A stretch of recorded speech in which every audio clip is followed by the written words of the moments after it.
Hey guys, Brickman117, welcome back to the channel and my review for the alt build of the Halo Infinite Banished Phantom set HHC43 from Mega.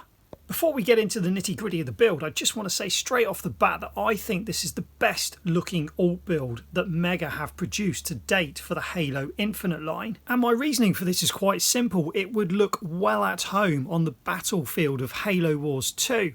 Understandably, a lot of people have compared its looks to the blister back from Halo Wars 2, a vehicle that I truly hope we get an official set of one day, but I give this more credit than just being a lookalike. I can envision this being an excellent counter unit to the cryo units of the UNSC.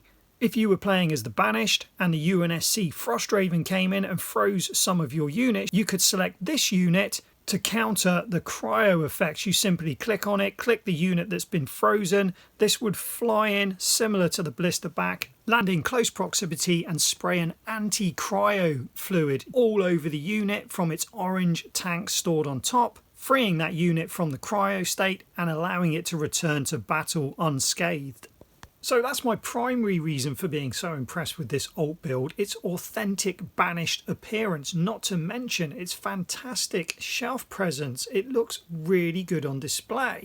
And my second reason was the actual build itself. I really enjoyed putting this together. It didn't feel like an alt build of another set. It actually felt to me like a genuine set. This could have been an actual official build. It was really well thought out. There's some interesting build techniques going on in there, and it didn't feel boring. It felt different and it felt unique.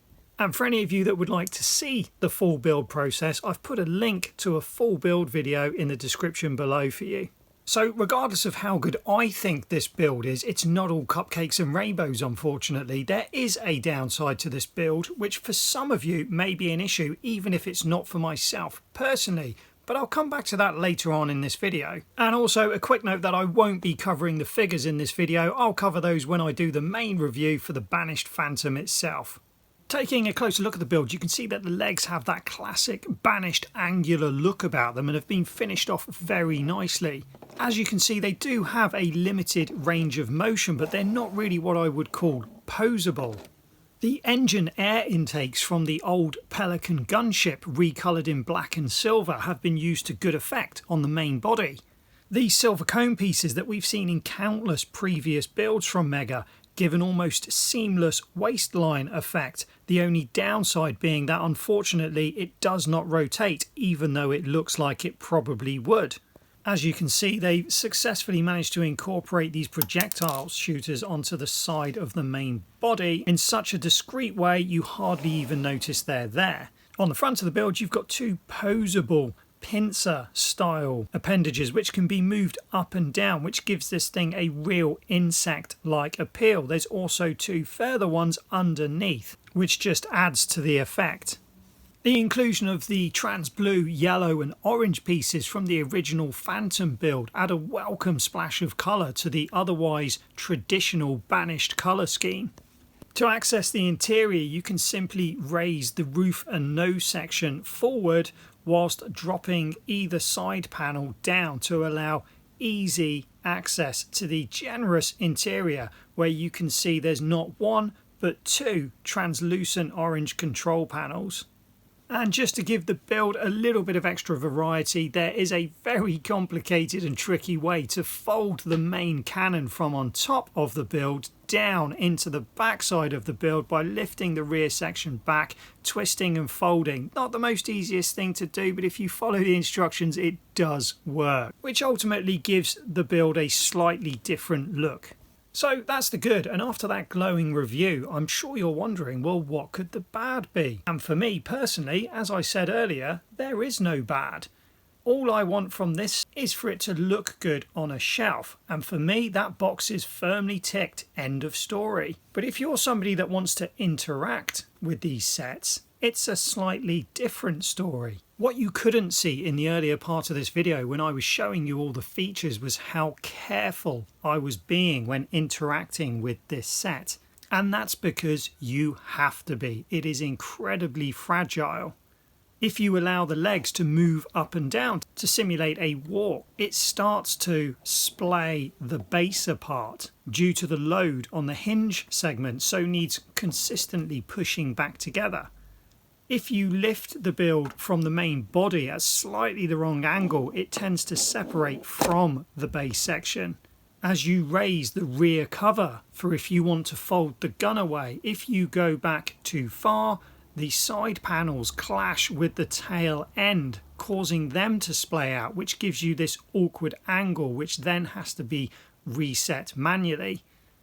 And as for the gun folding feature, you are definitely going to need the instructions and a fair bit of patience. And then finally, the front canopy is absolutely fine if you know where to stop lifting. If you go slightly too far forward, it will literally come straight off in your hands because it levers against bricks below it and just causes it to pop off. So to summarise, how you feel about this build I think will depend on what you want from this build. If you want to be ragging this thing around the living room, stomping on UNSC forces to bury them into the ground, you're going to spend more time building than you are stomping. Whereas if, like me, you just want it to look good on a shelf, I cannot see you being disappointed, and I'm sure you'll agree. It's well worth the time taking the Phantom apart to rebuild into this fantastic walker.